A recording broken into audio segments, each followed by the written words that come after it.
काफी चोली के फाड़ के बनावे चिलम के साफी गांजा पियता काफी चोली के फाड़ के बनावे चिलम के साफी गांजा पियता काफी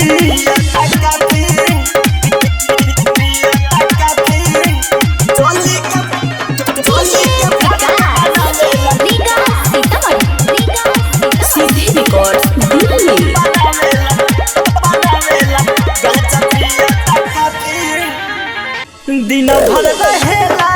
उ गजरी एक झुंड में नशा में नसाइल हरदम रहे लाऊ मुंड में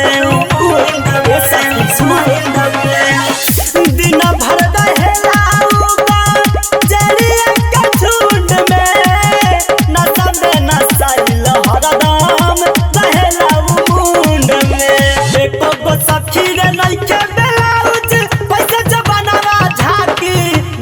पियता काफी एको गो सखी रे नइखे ब्लाउज पैसा जमानावा झाकी गाजा पियता काफी चोली के फाड़ के बनावे चिलम के साफी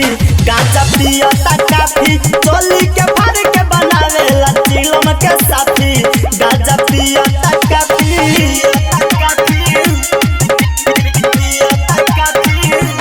चोली के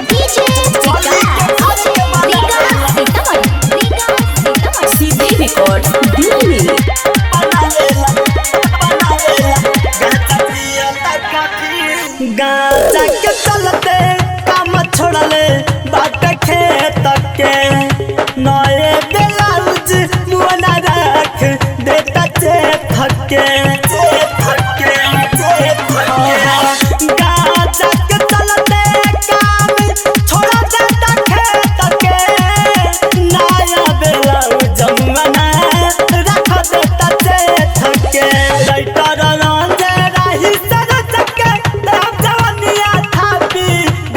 पियता काफी हरदम दुलारा भरोसा होजी के जब जवानिया थापी गाजा पियता काफी चोली के फाड़ के बनावे चिलम के साफी गाजा पियता काफी चोली के फाड़ के बनावे चिलम के साफी गाजा पियता काफी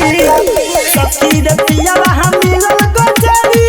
हम डाटी तो मांगेला माफी गाजा पियता काफी चोली के फाड़ के बनावे चिलम के साफी गांजा पियता काफी चोली के फाड़ के बनावे चिलम के साफी गांजा पियता काफी रिकॉर्ड्स दिल्ली।